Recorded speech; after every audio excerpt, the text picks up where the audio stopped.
Hello दोस्तों, स्वागत है आप लोगों का जनरल स्टडी टीवी में। उम्मीद करते हैं सारे लोग स्वस्थ होंगे, खुश होंगे। तो चलिए आज एक नया टॉपिक शुरू करते हैं। इससे पहले हम लोग यूरोपियन शक्तियां के बारे में पढ़ चुके हैं और उसका पतन भी देख चुके हैं। पुर्तगाल, फ्रांस, अंग्रेज किस तरह से जीता उसको देख चुके हैं।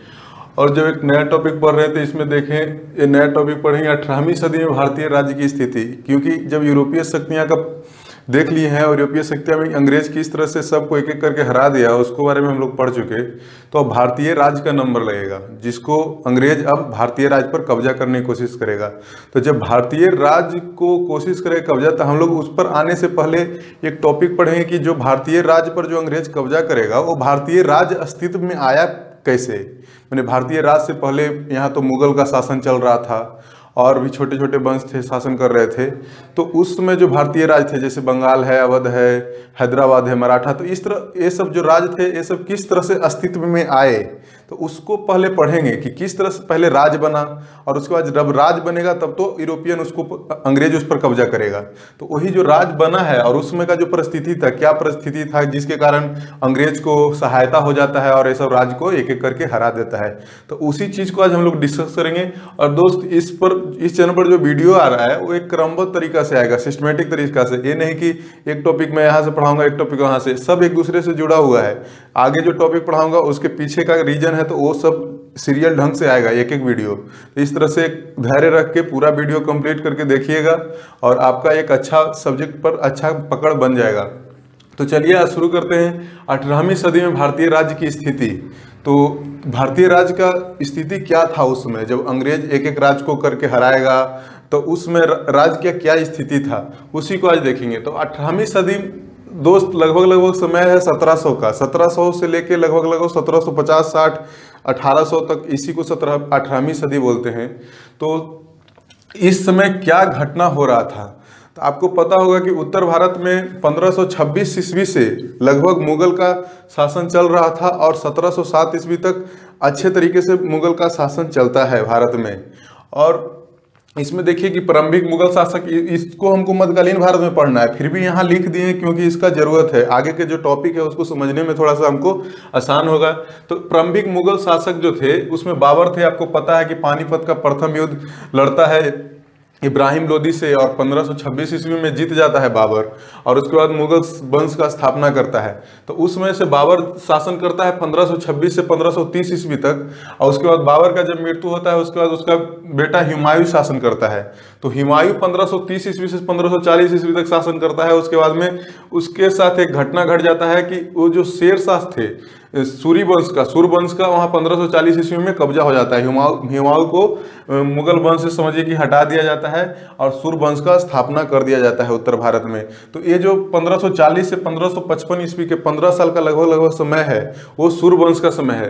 तो ये सब मध्यकालीन का टॉपिक है, लेकिन अभी थोड़ा सा हमको आगे का टॉपिक समझना है, उसके लिए पढ़ रहे हैं। और उसके बाद फिर से हुमायूं वापस करता है और 1555 में आता है और 1556 तक शासन करता है। और 1556 ईस्वी में ये हुमायूं एक दीनपनाह नाम का लाइब्रेरी बनाया था, पुरानी दिल्ली में वो लाइब्रेरी है, उसी का सेकंड फ्लोर से गिर जाता है और इसका मृत्यु हो जाता है हुमायूं का।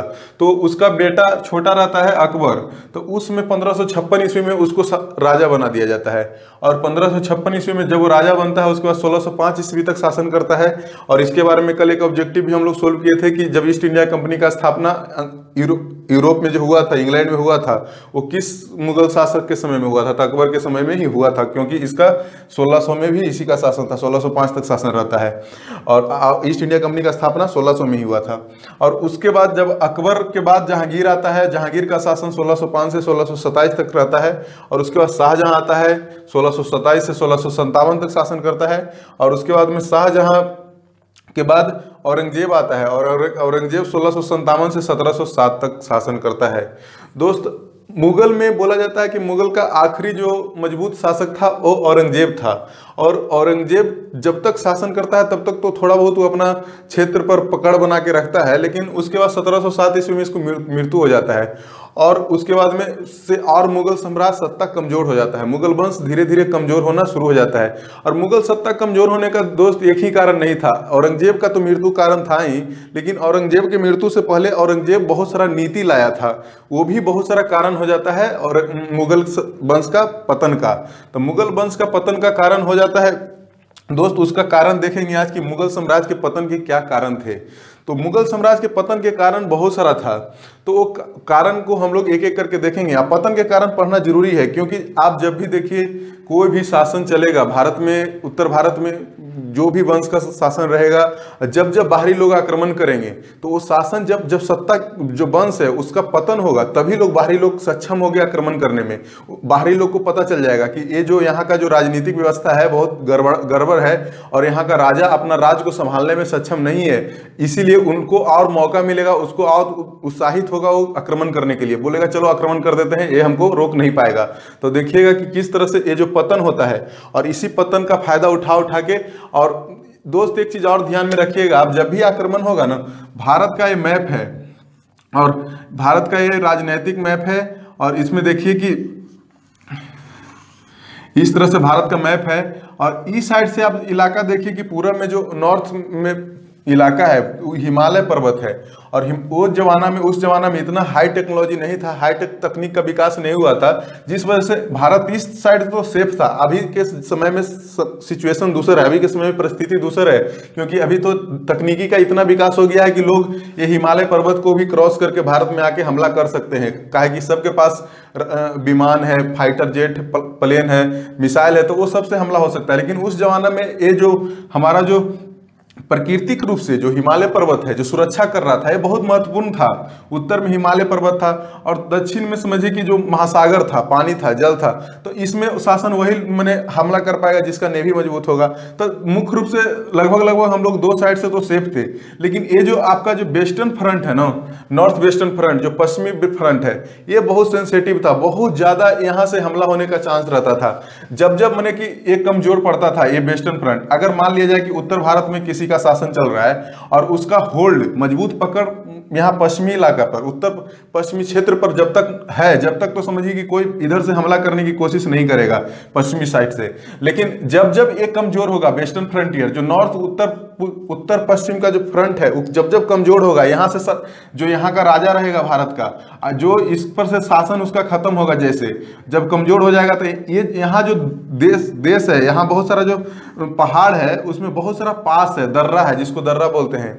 यहाँ पामीर का पठार है, पामीर का पठार में से किरथार रेंज निकल रहा है, हिंद कुश माउंटेन रेंज निकल रहा है उधर अफगानिस्तान के साइड में। तो ये सब जो सुलेमान और किरथार रेंज जो है, किरथार जो पहाड़ है, पहाड़ियाँ हैं जो पाकिस्तान अफगानिस्तान से होकर गुजरती है, उसमें बहुत सारा दर्रा है। तो ये सबसे मौका मिल जाता था आक्रमणकारियों का हमला करने का। तो ये सब पतन का कारण बहुत जरूरी है दोस्त, क्योंकि पतन जब भी राजा का होगा तो कोई ना कोई हमला करेगा। लेकिन अब तो और समझिए कि अंग्रेज के पास नेवी मजबूत है और आपका शासन जैसे ही कमजोर पड़ेगा उस इधर से भी हमला कर देंगे। तो इसीलिए पतन हम लोग को पढ़ना बहुत ज्यादा इंपॉर्टेंट है, क्योंकि जब साम्राज्य का पतन होगा तो कोई ना कोई आगे वो जो पावर का जो यहाँ गैप हो रहा है, मान लीजिए कोई भी साम्राज्य पतन हो रहा है तो उसके में राजनीतिक व्यवस्था में गैप हो रहा है, कोई ना कोई तो राजा आएगा शासन करने के लिए, तो इसी गैप को फुलफिल करेगा अंग्रेज, आके फुल करने की कोशिश करेगा ये गैप को, जो मुगल वंश से समाप्त हो रहा है गैप, बन रहा है गैप। तो मुगल का पतन से जो गैप बन रहा है उसको भरने की कोशिश करेगा अंग्रेज। तो पहले उससे पहले दोस्त मुगल के पतन के कारण जान लेते हैं कि पतन क्यों हो गया, इतना बड़ा मुगल वंश था, इतना साल तक शासन किया और वो एकाएक खत्म क्यों हो गया था। एकाएक खत्म नहीं हुआ दोस्त, उसके पीछे बहुत सारा कारण था और औरंगजेब का भी नीति, इससे जो पीछे का शासन राजा है औरंगजेब, उसका भी नीति बहुत बड़ा कारण बनता है मुगल के पतन में। तो सबसे पहला कारण देखिए कि औरंगजेब का धार्मिक नीति है।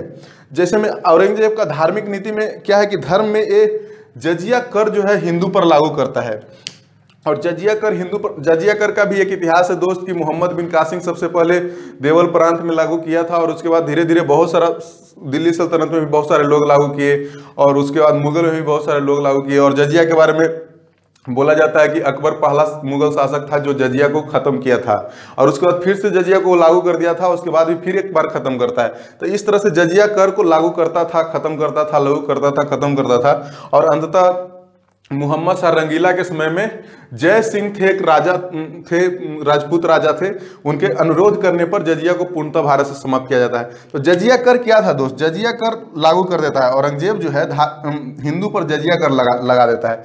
जजिया कर का सिंपल सा मतलब था दोस्त कि मान लिया जाए कि मुगल भारत में शासन कर रहा है, तो ये एक प्रकार का समझिए कि इस्लाम धर्म को मानने वाले लोग थे। तो इस्लाम धर्म के मानने वाले लोग थे, तो ये लोग सोचते थे कि अगर भारत में रहना है तो भारत में मुख्य रूप से तो इस्लाम लोग रहेंगे ही, लेकिन अगर किसी दूसरे धर्म को रहना है, जैसे हिंदू को रहना है और उसको अपना धर्म को पालन करना है, तो आपको एक प्रकार का कर देना पड़ेगा। आप बिना टैक्स दिए अपना धर्म को खुले रूप से नहीं प्रचालन कर सकते हैं, आप धर्म को नहीं अपना सकते हैं, धर्म को जो रीति रिवाज है उसको नहीं फॉलो कर सकते हैं। तो मुख्य रूप से समझिए कि हिंदू को एक रूप से टैक्स दिया जाता था भारत में रहने के लिए ही, समझिए कि अपने देश में ही रहने के लिए उसको एक कर के रूप में, टैक्स के रूप में दिया जाता था पैसा, जजिया कर के रूप में। क्योंकि यहाँ मुसलमान का शासन चल रहा था, तो हिंदू हम लोग थे, तो हम लोग या कोई लोग जो उस समय का जमाना में हिंदू होगा उसको टैक्स देना पड़ता था मुगल राजा को। तो यही था जजिया कर दोस्त। तो जजिया कर ये लोग हिंदू पर लगा दिया था। हिंदू क्या होगा, हिंदू उससे हिंदू के मन में गुस्सा भी आएगा, सोच राजा के प्रति गुस्सा आएगा, उसको लगेगा कि हमारा अपना देश में हमको रहने के लिए ही एक समझिए कि विरोधी टाइप का कर दिया जा रहा है, मैंने भेदभाव किया जा रहा है ना। मुसलमान से एक कर नहीं लिया जाता था, दूसरे टाइप का कर्ज लेते थे। लेकिन जजिया कर का स्वरूप यही था कि जो आप हिंदू हैं, दूसरे धर्म के लोग हैं, यहाँ मुसलमान का शासन कर रहा है, उसमें आपको रहना है तो आपको टैक्स देना पड़ेगा। तो इस तरह से हिंदू लोग इससे बहुत सारा नाराज थे। और इससे पहले का अगर देखिएगा, इसका राजपूत के साथ भी बहुत सारा लड़ाई होता है। जो औरंगजेब का जो रिश्ता है राजपूत के साथ बहुत खराब हो जाता है। इससे पहले के जो राजा थे, जो मुगल के थे, जैसे में अकबर है, जहांगीर है, तो ये सब जो है राजपूत से बहुत अच्छा दोस्ताना संबंध बना के रखता था। क्योंकि इन लोगों को पता था कि हम यहाँ शासन करेंगे तो राजपूत जो यहाँ राजा है वो जो लोकल हिंदू है उसको संभालने में वो लोग बहुत अच्छा सक्षम थे। तो इसलिए इन लोगों को पता था कि हमको राजपूत का साथ चाहिए भारत में शासन करने के लिए। लेकिन औरंगजेब क्या दिमाग में आता है, क्या नीति, आप उसको दिमाग में पता चलता है और राजपूत से बहुत सारा लड़ाई करना शुरू कर देता है और राजपूत को डिमोरलाइज करना शुरू कर देता है। तो राजपूत भी इसके खिलाफ विद्रोह कर देते हैं। तो इसलिए औरंगजेब का जो धार्मिक नीति था हिंदुओं के प्रति जजिया कर वाला था और दूसरा राजपूत के साथ लड़ाई वाला। तो इसके कारण बहुत सारा हिंदू भी नाराज हो गए, राजपूत राजा भी नाराज हो गए और औरंगजेब के खिलाफ विद्रोह करते रहे। तो ये भी एक कारण बना दोस्त मुगल के पतन का। और दूसरा कारण मराठा दे रहा था। दूसरा कारण जो है मराठा बार बार चुनौती दे रहा था। जो शिवाजी थे, शिवाजी हमेशा मुगल साम्राज्य को चुनौती देते थे। आपको बताया था कि मराठा ही एक ऐसा वंश था जिसके बारे में बोला जाता है कि अगर मुगल वंश का पतन हो रहा था, बोला जाता था कि मुगल वंश का पतन होगा तो अगला जो वंश बनेगा भारत में शासन करेगा वो मराठा ही शासन करेगा। तो मराठा के बारे में इस तरह का बात बोला जाता था उस समय। लेकिन मराठा का सपना चूर चूर हो जाता है जब पानीपत का तीसरा युद्ध हमर शाह अब्दाली के साथ लड़ता है, तो उसके बारे में भी आगे पढ़ेंगे। लेकिन यहाँ देखिए कि जब मराठा के द्वारा जब बार बार चुनौती दिया जाता था मुगल को, तो इसमें बहुत सारा लड़ाई करना पड़ता था। मराठा से लड़ाई करना पड़ेगा, मराठा की सेना से लड़ना पड़ता था मुगल सेना को। इसमें बहुत सारा धन का खर्चा होता था। और आप देखिए कि जब औरंगजेब जो है, औरंगजेब एक नीति ही अपना लेता है कि नहीं, मराठा को हम दबा के ही रखेंगे, माने कि मराठा सेना को हम मार के या मराठा को अपने अंदर मिला के ही रखेंगे। इसका पॉलिसी रहता है औरंगजेब का। और इसी को फॉलो करते हुए जब देखिए कि 1657 ईस्वी में औरंगजेब राजा बनता है और 1664 ईस्वी में ये अपना मामा एक रहता है इसका संस्था था और उसको भेज देता है शिवाजी के खिलाफ अभियान करने के लिए कि जाओ शिवाजी के खिलाफ अभियान करो और शिवाजी को हरा कर आओ। तो इस तरह से ये शुरू से ही इसका मराठा से दुश्मनी चलता है और मराठा को अपने क्षेत्र में कब्जा करने की कोशिश करते रहता है, जिसके कारण इसको मराठा से बहुत सारा लड़ाई लड़ना पड़ता है और उसमें बहुत सारा धन का खर्चा होता है और सेना की भी मृत्यु होता है। तो इस तरह से दोस्त मराठा का चुनौती भी एक कारण बनता है मुगल साम्राज्य के पतन में। और उसके बाद जब औरंगजेब मुख्य रूप से जब बताइए कि मराठा को हराने में सक्षम नहीं हो रहा था, तो औरंगजेब जो है दक्कन नीति को फॉलो करता है। दक्कन नीति क्या था दोस्त की औरंगजेब जो है ना, औरंगजेब का बताइए कि उसमें राजधानी दिल्ली हुआ करता था, दिल्ली से शासन करता था, चाहे आगरा से शासन करता था ये लोग। और उस समय 25 वर्ष तक ये दक्षिण भारत में ही रहा था। औरंगजेब खुद औरंगजेब राजा था, दक्षिण भारत में ही रह रहा था और दक्षिण भारत में सेना को लीड कर रहा था। बोल रहा था कि मैंने ये जो मराठा है उसको से लड़ो तुम लोग और किसी भी तरह से मराठा पर कब्जा करेंगे। आप देखिए कि औरंगजेब को इतना दिमाग काम नहीं कर रहा था उसमें कि आप बताइए कि दिल्ली में आपका यहाँ सत्ता शासन चला रहे हैं या आगरा में, और यहाँ से आपको ये जो पश्चिमी इलाका है वेस्टर्न फ्रंट, आप अभी आपको बोले कि यहाँ जिसका कमजोर, यहाँ जब जब कमजोर पड़ेगा इधर से आक्रमण होगा और जब जब कमजोर होगा कोई ना कोई आक्रमण करेगा, आक्रमणकारी आके भारत में। और ये खुद चले जाते हैं यहाँ दक्कन में और यहाँ से मराठा से मात्र एक राज से लड़ने के चलते पूरा यहाँ से राजा खुद उठ के चला गया है मराठा से लड़ने के लिए दक्कन में और लगभग 25 वर्ष तक जाके वहां रहता है और उसके बाद 25 वर्ष तक युद्ध जारी रखता है मराठा से। तो यहाँ बताइए कि यहाँ बहुत सारा इसको पता, बहुत सारा आक्रमणकारी को पता चलेगा यहाँ तो राजा ही नहीं है, राजा तो बहुत, तो ये बहुत सारा यहाँ जो ये फ्रंट है बहुत कमजोर पड़ जाता है दोस्त। और ये जो नीति अपनाता है 25 साल युद्ध का मराठा से, उससे कोई फायदा नहीं मिलता है। और औरंगजेब को पता चल जाता है अंत में कि इससे कोई फायदा हमको हुआ नहीं, और ये वापस फिर से लौट के चलाता है। बहुत सारा इसमें सैनिक का भी मृत्यु होता है, बहुत सारा पैसा भी खर्चा होता है। तो ये दक्कन नीति एक प्रकार का इसका जो फेलियर था, समझिए कि इसका जो नीति का फेलियर था। कोई भी नीति बनता है, अभी के समय में ही देख लीजिए कि बहुत सारा सरकार आता है तो बहुत सारा नीति बनाता है, तो उसमें नीति कोई पास भी होता है अपना, मैंने जिस तरह से सोच के सरकार लगाता है उस नीति को कि इस तरह से सफल हो जाएगा तो सफल भी हो जाता है। कोई नीति को जिस तरह जितना सोचता है कि इतना सफलता प्राप्त करेगा, तो कोई नीति असफल भी हो जाता है। तो उसी तरह से दक्कन का नीति था, औरंगजेब का एक असफल नीति माना जाता है। तो ये भी एक कारण बना मुगल साम्राज्य के पतन का। और उसके बाद देखिए कि जब औरंगजेब का 1707 ईस्वी में मृत्यु हो जाएगा, तो बहुत सारा औरंगजेब का वंशज होगा जो राजा बनने के लिए लड़ाई करेगा। अब बताइए कि मैंने राजा बनने के लिए अगर कोई नियम कानून बना हुआ होता औरंगजेब के समय से, और औरंगजेब से पहले अगर कोई नियम बना दिया होता, तो औरंगजेब का जो वंशज है उसके बीच में आपस में लड़ाई होता नहीं। बोल दिया जाता कि अच्छा चलो ठीक है, 10 को बेटा है, उसमें बड़ा वाला बेटा को राजा बनने दिया जाएगा या छोटा वाला को, ऐसा कोई नियम रहता। तो क्यों नीचे वाला बेटा है, बड़ा वाला नियम में रहता बड़ा वाला बेटा को राजा बनना है, तो नीचे वाला बेटा लड़ता ही नहीं, बड़ा वाला बेटा को राजा बनने दिया जाता। तो वो स्पष्ट नियम का अभाव था दोस्तों। उत्तराधिकारी का मतलब होता है कि राजा मर गया है, उसके बाद राजा बनने के लिए, या एक राजा के बाद दूसरा राजा ट्रांसफर होगा वंश के आधार पर, तो उसी को उत्तराधिकारी के लिए, जो उत्तराधिकारी के लिए नियम था वो स्पष्ट नहीं था। मैंने स्पष्ट रूप से बताया नहीं गया था कि किस तरह से उत्तराधिकारी बनेगा। मान लीजिए कोई राज का राजा है, उसका बेटा बनेगा कि उसका भतीजा बनेगा कि उसका भाई बनेगा राजा, इस तरह का कोई बात स्पष्ट रूप से लिखा हुआ नहीं था। तो इसलिए बहुत सारा उत्तराधिकारी का लड़ाई होता है। मान लिया कि कोई एक व्यक्ति है, औरंगजेब है, उसका 5 को 6 लड़का है, या 5 को 6 या भाई है, वंशज है, तो सब जब नियम पता नहीं है कि कैसे राजा बनना है, तो आपस में लड़ेंगे। सबको पावर का लोभ होता है, शक्ति का लोभ होता है कि हम राजा बन जाए, हम राजा बन जाए। तो इसीलिए बहुत सारा उत्तराधिकार का लड़ाई होता है। आप देखिएगा कि जब औरंगजेब का मृत्यु होगा उसके बाद बहुत सारा लड़ाई हो, जजाऊ का युद्ध होता है, बहादुर शाह प्रथम लड़ता है, वो अपना भाई से ही लड़ता है। तो इस तरह से बहुत सारा उत्तराधिकारी का लड़ाई होता है, जिसमें बहुत सारा पैसा का खर्चा होता है। बहुत सारा जब पैसा खर्चा होगा और बहुत सारा सेना का भी मृत्यु हो जाता है। बताइए कि ये लोग आपस में ही लड़ रहा है। बताइए, अपना एक राज बनाना चाहिए था और राज को मजबूत बनाना चाहिए था। तो राज को मजबूत बनाने के बजाय क्या हो रहा है कि मान लिया जाए कि एक राजा था, औरंगजेब था, और उसका मान लीजिए कि 2 को बेटा है। अब ये दोनों के बीच में लड़ाई हो जाता है कि हम राजा बने, ये बोल रहा है कि हम राजा बनेंगे, अभी बोल रहा है हम राजा बनेंगे। और सैनिक भी था, तो कुछ सैनिक, मान लिया जाए कि दोनों तो औरंगजेब का ही बेटा है, तो कुछ सैनिक सपोर्ट करता था औरंगजेब को और कुछ सैनिक सपोर्ट करता था बी को। मान ली कि ए को कुछ सैनिक सपोर्ट कर रहा है, कुछ सैनिक बी को सपोर्ट कर रहा है। तो ये दोनों सैनिक भी इसके तरफ से लड़ता है। एक सैनिक बोल रहा है कि ए को बोल रहा है कि तुम इससे लड़ो, हम तुमको राजा बनवा देंगे। बी को बोल रहा है, कुछ सैनिक बोल रहा है बी को कि तुम लड़ो ए से, हम तुमको राजा बनावे। तो इसी चक्कर में दोस्त बहुत सारा सेना का मृत्यु भी हो गया। तो इसलिए मुगल सेना जो बहुत मजबूत था वो धीरे धीरे कमजोर होना शुरू हो गया, क्योंकि बहुत सारा मुगल सेना का मृत्यु होना शुरू हो गया उत्तराधिकारी की लड़ाई में ही। और ऑब्वियस सी बात है, लड़ाई करेंगे तो मृत्यु होगा ही इधर से उधर। तो आपस में ही लोग लड़ने लगे, आपस में ही लोग मरने लगे, धन का भी खपत हुआ, सेना का भी मृत्यु हुआ। तो इस तरह से भी मुगल साम्राज्य का पतन के ये सब भी कारण बन रहा था। और उसके बाद कमजोर उत्तराधिकारी, और जब औरंगजेब के बाद जो नेता भी आ रहा था, जैसे में देखिए बहादुर शाह प्रथम आ रहा था, और बहादुर शाह प्रथम छोड़िए, उसके बाद जहांदार शाह आ रहा था। जहांदार शाह तो इतना कमजोर, समझिए कि इतना कमजोर शासक था कि दूसरा के सहायता से ही राजा बनता है। जुल्फिकार खान नाम के एक अमीर रहता है, वो इसको सहायता करता है राजा बनने में। तो इस तरह से बहुत सारा कमजोर उत्तराधिकारी था। उसका इतना ज्यादा समझिए कि दूरदर्शी विचार नहीं था, दूरदर्शी सोच नहीं सकता था, और वो अपने में ही लगा हुआ रहता था, सोचता था कि इतना बड़ा राज को कैसे संभालना है। ये सब कोई पॉलिसी उसकी नीति में था ही नहीं, दिमाग में था ही नहीं। तो इस तरह से कमजोर उत्तराधिकारी भी एक कारण बन जाता है मुगल साम्राज्य के पतन का।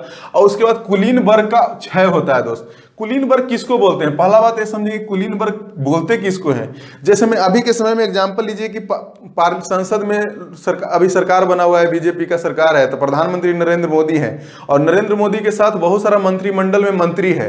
तो मंत्रिमंडल में बहुत सारा मंत्री है जो काम करते हैं, सरकार को सपोर्ट करते हैं, काम करने में मदद करते हैं। प्रधानमंत्री के साथ बहुत सारा मंत्री मिलकर काम करता है। तो उसी तरह से उसमें राजा था, राजा होता था। जैसे में औरंगजेब राजा हुआ, चाहे बहादुर शाह, जहांदार शाह, अकबर, ये सब राजा हुआ। तो जब राजा नीचे जो कुछ मंत्री होते थे, उसी को कुलीन वर्ग से मंत्री चुना जाता था। कुलीनबर्ग वो मंत्री का ही एक ग्रुप था जिसमें बहुत सारा ये लोग काम करते थे, राजा को सपोर्ट करते थे काम करने में, देश का प्रशासन चलाने में, देश का अर्थव्यवस्था संभालने में। तो कुलीनबर्ग का काम था प्रशासन, राजनीतिक व्यवस्था, अर्थव्यवस्था, ये सब संभालने का काम था। तो कुलीनबर्ग आज के समझिए कि मंत्रिमंडल से इसको कंपेयर कर सकते हैं आप। जो आज के प्रधानमंत्री के साथ जो मंत्रिमंडल काम करता है वो उस समय राजा के साथ कुलीनबर्ग था। तो ये कुलीनबर्ग का क्षय क्यों होने लगता है? क्योंकि कुलीनबर्ग जो अभी के समय में मान लीजिए मंत्रिमंडल है, तो मंत्रिमंडल को अभी पेमेंट दिया जाता है, पैसा दिया जाता है काम करने के लिए मंत्री को, तो वेतन है दोस्तों। उस समय क्या था कि राजा वेतन उतन का उतना टेंशन नहीं लेता था, सोचता था कि चलो कुलीनबर्ग है, ये लोग मंत्री का काम कर रहा है, कोई प्रशासन संभाल रहा है, कोई राजनीतिक व्यवस्था संभाल रहा है, कोई अर्थव्यवस्था संभाल रहा है और कोई सेना को संभाल रहा है। तो तुम लोग को क्या करता था, ये लोग को जमीन दे दिया जाता था, जमीन का टुकड़ा, जो राज्य के अंदर बहुत सारा जमीन था तो उसमें जमीन का एक टुकड़ा दे दिया जाता था। बोलता था इससे जो राजस्व तुम इकट्ठा करना, मान लिया कि 10 बीघा जमीन दे दिया गया इसको, कोई एक कुलीन को 10 बीघा जमीन दे दिया गया और 10 बीघा जमीन में से जितना भी राजस्व आएगा ना वो कुलीनबर्ग के लोग रखेगा। तो इसी तरह से जो उत्तर मुगल काल में जब आएंगे ना, जब औरंगजेब का मृत्यु हो जाएगा तो एक कुलीन को लोभ होने लगता है जागीर पर। अब सोचता है कि राजा तो कमजोर हो चुका है, अब मेन पावर हम ही लोग के पास है, हम ही लोग तो शासन चलाते हैं, प्रशासन चलाते हैं। अब ये लोग क्या करने लगा कि ये जो जागीर था ना, लगभग 2 तरह का भूमि होता था। अभी एक बात और बताना भूल गया, मैं बता देता हूं। अभी देखिए, जिसमें कुलीनबर्ग था, एक जागीर भूमि होता था। यहां देखिए आप कि जागीर भूमि एक हो और एक खालिसा भूमि होता था। खालिसा भूमि बोलते थे दोस्त कि खालिसा भूमि से जो कर मिलता था वो कर को राजा राज्य का प्रशासन चलाने में यूज होता था, राज्य प्रशासन चलाने में यूज होता था। समझिए कि जो राज्य का जो प्रशासन है उसको चलाने के लिए खालिसा भूमि से जो कर आता था उसको इस्तेमाल किया जाता था।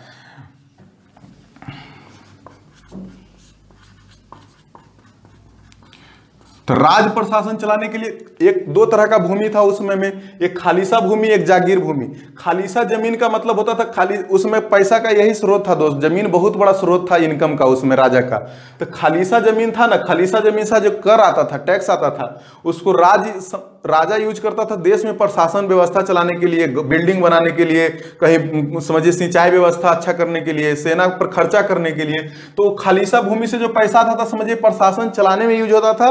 और जो जागीर से जो जागीर दिया जाता था कुलीनबर्ग को, ये समझिए कि पर्सनल व्यक्ति को दिया जाता था जो पेमेंट का काम करता था। मान लिया कि अभी जो प्रशासन चलाने का काम है, मान लिया कोई रोड बनाना है, कोई ब्रिज बनाना है, तो आज जो राजस्व आता है तो उसमें प्रशासन चलाने का खर्चा इंक्लूड हो गया, और जो मंत्री का वेतन दिए एक वो खर्चा हो गया, अलग खर्चा हो गया। तो मंत्री के वेतन देने के जैसा उसी तरह कुलीनबर्ग को समझिए कि वेतन देने का खर्चा हो गया जो जागीर भूमि से दिया जाता था। और ये जागीर भूमि को आप कंपेयर कर सकते हैं, जो इल्तुतमिश इक्ता व्यवस्था लागू किया था ना, इक्ता व्यवस्था भी जागीर व्यवस्था के समान ही था। तो इसी तरह से इक्ता व्यवस्था में भी समझिए कि दिया जाता था लोगों को कि आप लीजिए और प्रशासन का कारोबार संभालिए, आपका वेतन के रूप में ये जमीन हो गया। तो उसी तरह से जागीर भूमि हो गया। और जागीर भूमि आप जान रहे हैं कि एक जमीन का टुकड़ा दे दिया जाता था, उससे राजस्व मिलता था, वो कुलीनबर्ग के लोग अपना इस्तेमाल करते थे। कब तक? जब तक वो जिंदा रहेंगे, जब तक इस्तेमाल करेंगे, और जब उनका मृत्यु हो जाएगा तो फिर राजा के पास चला जाता था। और उसके बाद उसके जगह पर दूसरा कोई कुलीनबर्ग आएगा, उसका बेटा भी आएगा, चाहे कोई भी आएगा और प्रशासन संभालेगा, उसको फिर से वो जागीर भूमि दे दिया जाएगा। तो इस तरह से जागीर भूमि था दोस्त। और उसके बाद खालिसा भूमि से जो कर मिलता था राजा को, तो राज्य का प्रशासन चलाने में काम आता था। मैंने रोड बनवाने में, बिजली से सड़क बनवाने में, चाहे कोई सेना को खर्चा देने में, सेना को वेतन देने में, तो इस तरह का काम होता था। वो समझिए कि सेना संभालने का जो काम होता था, ये सब काम खालिसा भूमि के पैसा से किया जाता था। तो इस उत्तर मुगल काल में क्या हो गया कि खालिसा भूमि का जो टुकड़ा है उसको कम कर दिया गया। मैंने बताइए कि जो राजा के जो झोली में पैसा जा रहा था, राजा के पास पैसा केवल खालिसा भूमि से ही जाता था, तो राजा के पास जो पैसा जा रहा था उसी को कम कर दिया ये लोग। और खालिसा भूमि को ज्यादा से ज्यादा मात्रा में ट्रांसफर कर दिया जागीर भूमि में। ये लोग कुलीनबर्ग को लोभ होने लगा, इसको लगा कि हमको और जागीर चाहिए। पहले 10 बीघा का जागीर मिलता था, अब हमको 20 बीघा का जागीर चाहिए, 50 बीघा का जागीर चाहिए। लोभ बढ़ते गया क्योंकि राजा कमजोर हो रहा था उत्तर मुगल काल में। तो इसका जैसे जैसे लोभ बढ़ते गया था, ये लगभग खालिसा भूमि को जागीर भूमि में ही कन्वर्ट कर देता था। आप सोच के देखिए कि पूरा मैंने जागीर का मतलब होता है कि इस समझिए कि वेतन मिल रहा है इसको, तो सब वेतन में ही पैसा ले लेगा, तो एक खालिसा भूमि तो बचेगा नहीं, या खालिसा भूमि बचेगा नहीं तो राजा के पास पैसा क्या जाएगा, राजा के झोली में पैसा जाएगा नहीं, तो राजा काम कैसे करेगा, प्रशासन इतना बड़ा है उसको कैसे मैनेज करेगा, रोड कैसे बनाएगा, अपना जो बॉर्डर है, जो इलाका है किसी मराठा से लगता है तो उसको कैसे मजबूत रखेगा। तो ये सब दोस्त कमजोर पड़ने लगा। फिर तो ये भी कारण था कि कुलीन वर्ग का क्षय होना शुरू हो गया, क्योंकि ये स्वार्थी होने लगे थे, आपस में लड़ने लगे थे, जागीरे के लिए लड़ जाते थे, उसी कारण था। उसी से रिलेटेड एक आर्थिक संकट है दोस्त, समझ गए होंगे आप कि आर्थिक संकट जागीर संकट के नाम से ही जाना जाता है, क्योंकि खालिसा भूमि को कन्वर्ट कर दे रहा था कुलीन वर्ग जागीर में, क्योंकि अपना वेतन बढ़ाना चाह रहा था, जिसके वजह से खालिसा भूमि कम बचा, खालिसा भूमि कम बचा तो टैक्स कम मिलेगा राजा को, और राजा का टैक्स कम मिलेगा तो आर्थिक संकट भी आएगा दोस्तों। आर्थिक संकट जरूर है, जैसे में कंसोलिडेटेड फंड ऑफ इंडिया है, तो ये समय जो पैसा रहता है वो सब यूज होता है देश का प्रशासन चलाने में, तो उस तरह से वहां प्रशासन चलाने में यूज होता था। राजा के पास पैसे नहीं रहेगा तो राजा प्रशासन कैसे चलाएगा, तो आर्थिक संकट भी उत्पन्न हुआ दोस्त। और दरबारी प्रतिस्पर्धा और शत्रुता, इसका मतलब देखिए कि जैसे में मान लीजिए कि राजा का कोर्ट था जहां से शासन चलता था, तो वहां तो बहुत सारे कुलीन वर्ग थे ही, और राजा भी थे जो शासन चलाते थे, और उसको जो सपोर्ट करने के लिए जो कर्मचारी था नीचे, अभी भी जो बहुत सारा कर्मचारी होता है पार्लियामेंट में जाइएगा तो काम करने के लिए, तो उसी तरह से उस समय भी कोर्ट में बहुत सारा दरबार में जो था बहुत सारा कर्मचारी था, वो उसका कान भर रहा है, उसका कान भर रहा है, लड़वा दे रहा है एक दूसरे से, और दरबारी प्रतिस्पर्धा और शत्रुता भी बढ़ने लगता है। तो इस तरह से ये भी मुगल सत्ता को कमजोर करने में कारण बनता है। और उसके बाद राष्ट्रवाद का भावना का अभाव तो था ही दोस्त। मान लीजिए कि अगर ऐसा कोई दिमाग में रहता बात कि हमको अपना राष्ट्र के बारे में सोचना है, देश के बारे में सोचना है, राष्ट्रवादी भावना है, तो ये सब चीज करते ही नहीं। कुलीन वर्ग को ऐसा कोई स्वार्थ ही नहीं रहता, लेकिन यहाँ तो स्वार्थ है कि हमको नहीं, अपना पैसा पेट भरना है, अपना जागीर बढ़ा लो, जितना ज्यादा से ज्यादा जागीर मेरे पास आ जाए, भले राजा के पास खालिसा भूमि जीरो हो जाए, उसके पास पैसा बचे ही नहीं, प्रशासन कैसे चलेगा कोई मतलब ही नहीं है। तो इसमें आपको पता चल रहा है सीधे सीधे राष्ट्रवाद का भावना सीधे कम है। राष्ट्रवाद का अगर कोई भावना रहता तो ऐसा ये सोचते नहीं, ये लोग देश के बारे में सोचते, तो उसमें देश के बारे में कोई इकट्ठा सोचते ही नहीं थे, सब अपना फायदा देख रहे थे। तो राष्ट्रवाद का भावना के अभाव है दोस्त, और ये राष्ट्रवाद का भावना के अभाव के कारण आगे देखिए कि हम लोग पर अंग्रेज भी शासन करते रहता है कुछ दिन के तक, और उसी को हम लोग आधुनिक सुधार करते हैं, आगे जाके सामाजिक धार्मिक सुधार करेंगे, और उसके बाद राष्ट्रवाद का उत्पत्ति होगा हमारे अंदर, तब अंग्रेज को भगाने में हम लोग सफल होंगे, अब देश के बारे में सोचना शुरू करेंगे। तो ये समय जब मुगल काल के समय में भी, उत्तर मुगल काल के समय में राष्ट्रवाद का भावना का अभाव था, तो ये भी एक कारण बनता है मुगल साम्राज्य के पतन के। और उसके बाद एक और कारण अंतिम में आपको बोले थे कि जब पश्चिमी जो है, नॉर्थ वेस्ट, उत्तर पश्चिमी जो इलाका है, बॉर्डर है, यहाँ जम्मू का, यहाँ समझिए कि पंजाब वाला इलाका है पाकिस्तान वाला, और यहाँ जो भारत में शासन हो रहा है, तो यहाँ जब कमजोर पड़ेगा तो इधर से आपको बोले कि आक्रमण करने कोई ना कोई आक्रमणकारी आएगा, तो विदेशी आक्रमणकारी भी आके मुगल साम्राज्य के पतन में सहायता कर देता है, बोलता है कि चलो अब तुम मर रहे किया है तो और बढ़िया से मर जाओ, तुमको और लूट लेते हैं। तब विदेशी आक्रमण भी हो जाता है, नादिर शाह आता है, लूटपाट के दिल्ली को चला जाता है, दिल्ली में आता है, संतामन दिन रहता है, लूटता है, मयूर सुहासन लेके जाता है, बहुत सारा चीज लेके जाता है, पैसा लेके जाता है, कोहिनूर हीरा लेके जाता है। तो इस तरह से बहुत सारा लूटपाट करता है दिल्ली भारत में आके। और अहमद शाह अब्दाली भी आता है, वो भी भारत को 7 बार आक्रमण करता है भारत पर। तो इस तरह से बहुत सारे कारण था जिसको हम लोग देखा कि मुगल साम्राज्य के पतन में बहुत सारे कारण थे जिसके कारण मुगल साम्राज्य पतन हो गया। तो दोस्त जब इतना बड़ा वंश था मुगल साम्राज्य, मुगल साम्राज्य का पतन हो गया, तो मुगल साम्राज्य का पतन होगा तो कुछ ना कुछ तो परिणाम होगा। मैंने पतन तो हो गया भाई, मुगल साम्राज्य का पतन होना था, पतन हो रहा था, हो भी गया, तो उसका परिणाम क्या निकल रहा था? तो परिणाम निकल रहा था दोस्त केंद्रीय सत्ता का विकेंद्रीकरण हो रहा था। मुगल साम्राज्य में क्या था? मुगल साम्राज्य में था कि समझिए कि राजा शासन करता था दिल्ली से, तो वहां से बहुत स्ट्रॉन्ग होल्ड था। मान लिया जाए कि यहाँ दिल्ली है और दिल्ली से शासन कर रहा है राजा, इतना बड़ा मुगल साम्राज्य है, तो इस सब पर कम पावर किसके अंदर था? ये सब क्षेत्र का पावर था राजा के अंदर था। लेकिन जब आपको पता है क्यों था, क्योंकि यहाँ राजा मजबूत था इस समय तक। लेकिन जब ये राजा कमजोर होना शुरू होगा, जब मान लिया दिल्ली में जो राजा बैठा हुआ है कमजोर होना शुरू होगा, तो ये पावर जो इधर से इधर की ओर जा रहा है ना दोस्त, यहाँ से डिसेंट्रलाइज होना शुरू हो जाएगा। ये बोलेगा कि भाई तुम कमजोर हो चुका है, अब तुम्हारा बात हम नहीं मानेंगे। मान लिया यहाँ कोई राज है और अभी तक तो बहुत मजबूत राजा था यहाँ, तो इसका बात मान रहा था ये, लेकिन जब धीरे धीरे यहाँ कमजोरी होना शुरू होगा तो ये क्या कहेगा? इधर वाला जो साइड में जो राजा है, दूर दूर राजा है, यहाँ से दिल्ली से दूर दूर, वो कहेगा कि हम तुमसे अलग हो रहे हैं, तुम अपने आप अपना, तो तुम्हारा स्थिति खराब इतना हो गया कि तुम अपना प्रशासन संभाल ही नहीं पा रहा है, मेरा राज्य का प्रशासन तुम क्या संभाल पाएगा? तो बहुत सारा राज्य जो है मैंने ये केंद्रीकरण शुरुआत हो जाता है, डिसेंट्रलाइजेशन ऑफ पावर शुरू हो जाता है दोस्त। तो यहाँ जो विकेंद्रीकरण लिखे, केंद्रीय सत्ता का विकेंद्रीकरण शुरू हो जाता है उत्तर मुगल काल में। और उसके बाद में उत्तराधिकारी राज्यों का उदय। आपको बताए थे कि ये सब राज्य थे। अब यहाँ के जो कोई राज्य है, बंगाल है, अवध है, हैदराबाद है, तो ये सब दिल्ली से बहुत दूर है।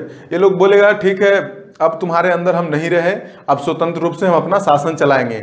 अब राज्य बहुत सारा बन जाएगा। यही कहानी पढ़ना था दोस्त, यही कारण बना था, क्योंकि राज्य पढ़ने वाले हैं। आगे वाला क्लास में, आने वाला क्लास में हम लोग यूरोप की अंग्रेज किस तरह से भारतीय राज्य पर कब्जा करेगा, तो वही राज्य देखिए कि किस तरह से यहाँ राज्य बन रहा है। अब ध्यान दीजिए कि उत्तराधिकारी राज्यों का उदय हो रहा है। उत्तराधिकारी राज्यों का उदय हो रहा है क्योंकि मुगल सत्ता कमजोर हो गया है। मुगल का जो राजा है वो इतना इलाका संभालने में सक्षम है नहीं, इसलिए यहाँ जो क्षेत्रीय राज्य का उत्पत्ति होगा दोस्त। तो उसी उत्तराधिकारी राज्यों का उदय होगा, जिसमें बंगाल भी 1717 ईस्वी में मुर्शिद कुली खान के नेतृत्व में अलग होने की कोशिश हो जाएगा। उसके बाद 1722 ईस्वी में अवध होगा, 1724 ईस्वी में हैदराबाद का स्थापना करेगा चिनकिलीज खान। तो इस तरह से बहुत सारे उत्तराधिकारी राज्य का उदय होगा। उसके बाद में बहुत सारे स्वतंत्र राज्य भी देखे थे, उदय हुआ था। राजपूत राज हो गया, उस तरह से बहुत सारा नवीन राज के रूप में, जैसे में देखिए सिख हो गया, मराठा हो गया। तो इस तरह से बहुत सारा राज्य उत्पन्न हो रहा था। ये सब परिणाम है दोस्त, ये सब मुगल साम्राज्य पतन होने का ये परिणाम था।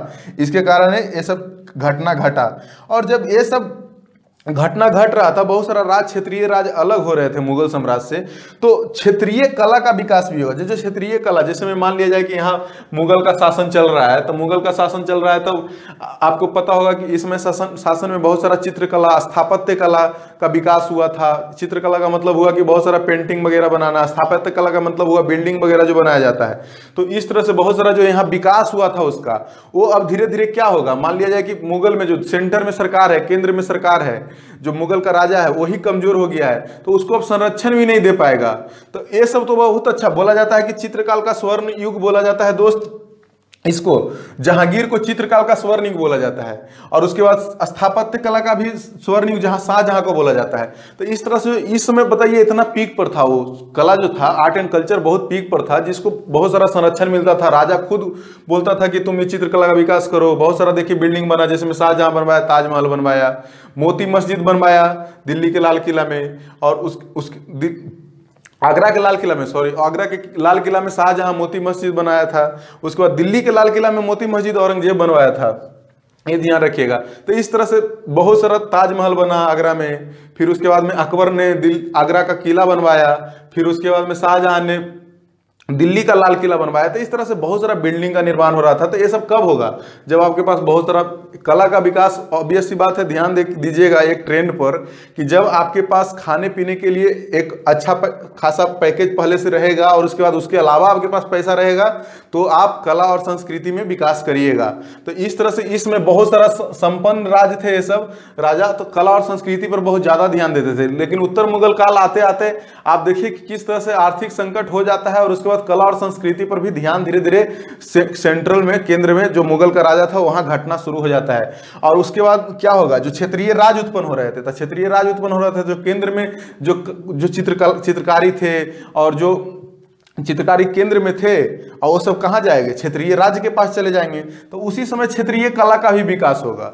मान लीजिए कि बंगाल में भी बहुत सारा क्षेत्रीय कला का विकास होगा। पटना कलम का एग्जांपल ले लीजिए, पटना कलम का विकास होता है उसी समय। लखनऊ में भी बड़ा इमामबाड़ा देखिए, तो लखनऊ का राजा अपना अलग जो कला का विकास करवाता है। तो ये सब पहले मुगल में ही कला का विकास कर रहे थे, तो लेकिन उसमें जब मुगल कमजोर होने लगा, तो ये लोग क्षेत्रीय राज में आ जाते हैं। तो ये सब परिणाम था। और जब इतना सारा परिणाम देखिएगा, तो अंग्रेज भी अपना फायदा उठा लेगा। अंग्रेज कहाँ पीछे रहेगा इस समय, देख रहा था, वो भी भारत में व्यापार करने आया हुआ था 1600 ईस्वी से, तो वो सब घटना देख रहा था यहाँ बैठ के।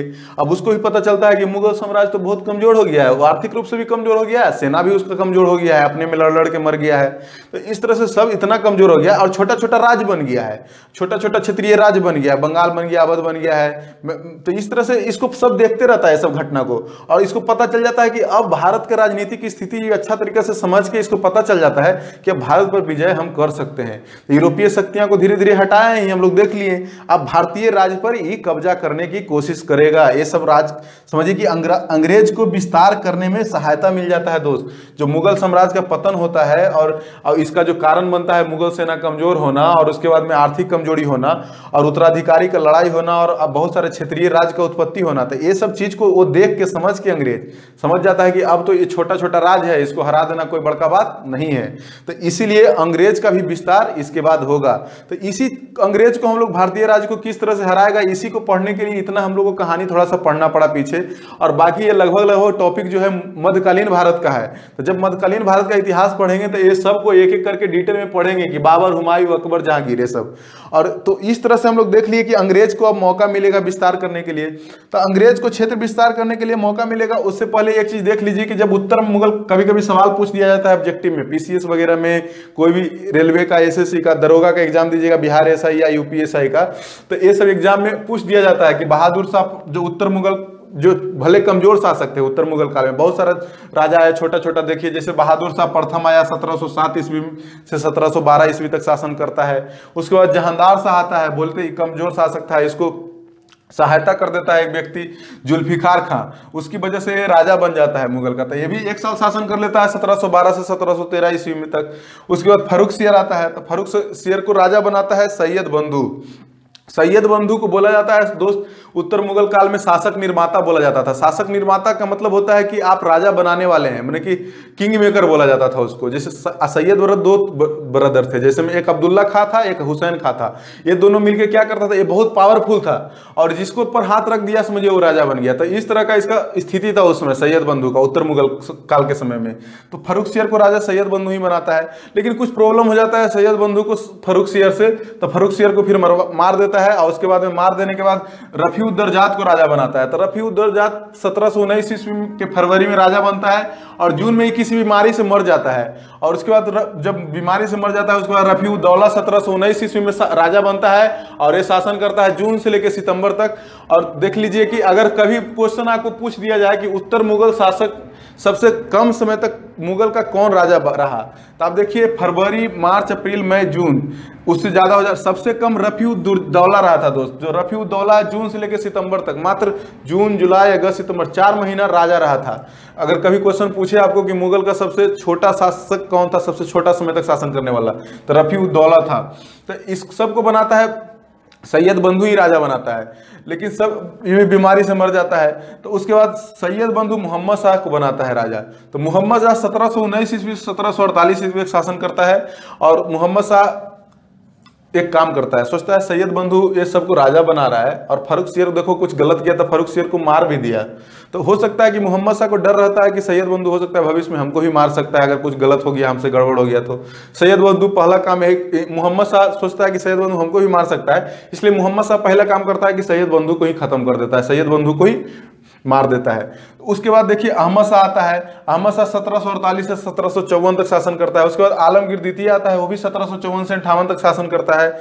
और शाहजहां तृतीय, एक इस समय का शासन का देखिए, शाहजहां तृतीय में यहाँ लिखा हूँ 1758 से 1759 ईस्वी तक। तो इस समय दोस्त शाह आलम द्वितीय और शाहजहां तृतीय जो है दोनों के बीच झगड़ा हो जाता है राजा बनने के लिए। और शाह आलम द्वितीय के बारे में बोला जाता है कि ये उस समय जब राजा बनने के लिए बोला गया था तो उस समय ये बंगाल के क्षेत्र में था और बंगाल के ये दिल्ली के आसपास के क्षेत्र में शाहजहां तृतीय था। तो उस समय शाहजहां तृतीय अपने आप को राजा घोषित कर लेता है, लेकिन अब 1758 से 59 तक ही राजा रहता है, क्योंकि उस समय तक शाह आलम द्वितीय बंगाल से पहुंच जाता है दिल्ली। बोलता है कि चलो हम अभी यहाँ से घूमने चले गए थे बंगाल, तो तुम अपने आप को राजा बना लिया, लेकिन नहीं, हम राजा तो हम बनेंगे। शाह आलम द्वितीय बोलता है कि हम राजा बनेंगे और शाहजहां तृतीय को हटा देता है। दिल्ली पहुंचता है शाह आलम द्वितीय तब। और शाह आलम द्वितीय जब राजा बनता है तो 1759 से 1806 ईस्वी तक मुगल का सम्राट रहता है। और अकबर द्वितीय फिर उसके बाद 1806 में बनता है, 1837 ईस्वी तक रहता है। उसके बाद बहादुर शाह द्वितीय रहता है 1837 से 1857 तक।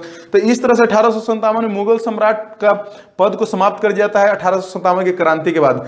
देखिए दोस्त, ये सब जो राजा था ना उत्तर मुगल काल का, ये सब बहुत कमजोर है और ये सब का बहुत ज्यादा इतना औकात नहीं चलता था कि वो अंग्रेज के सामने कुछ कर सके। तो इसके बारे में कुछ 2-4-5 पॉइंट है, इसको आगे हम लोग पढ़ लेंगे कि 2-4 पॉइंट जो क्वेश्चन पूछता है ऑब्जेक्टिव, उसके बारे में अगला क्लास में।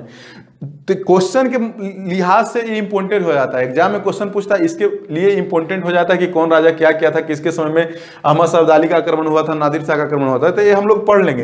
तो जिस तरह से हम लोग देखें कि ये जो छोटा छोटा राजा आ रहा है मुगल उत्तर मुगल में, कमजोर राजा आ रहा है, उसके बाद अंग्रेज और छोटे क्षेत्रीय राज का उदय हो रहा है, तो अंग्रेज उसके बाद क्षेत्रीय राज पर कब्जा करेगा, क्षेत्रीय राज पर विजय करेगा, और वो जो पढ़ेंगे हम लोग आगे। तो इस तरह से हम लोग इसका स्थिति देख लिए कि 18वीं सदी में भारतीय राज का क्या स्थिति था, राज किस तरह से बने, किस तरह से छोटा छोटा मुगल शासक था, कमजोर था, उसका समझिए कि अंग्रेज के सामने कुछ चलता नहीं था। इस तरह से इसका बैकग्राउंड देख लिए दोस्त। और आने वाला क्लास में हम लोग इसके बारे में थोड़ा सा 2-4 टॉपिक कवर कर लेंगे, 2-4 पॉइंट है, और उसके बाद में राज को किस तरह से अंग्रेज विजय करेगा उसके बारे में पढ़ेंगे। और इस तरह से इसको देखिए। ठीक है दोस्त, थैंक यू।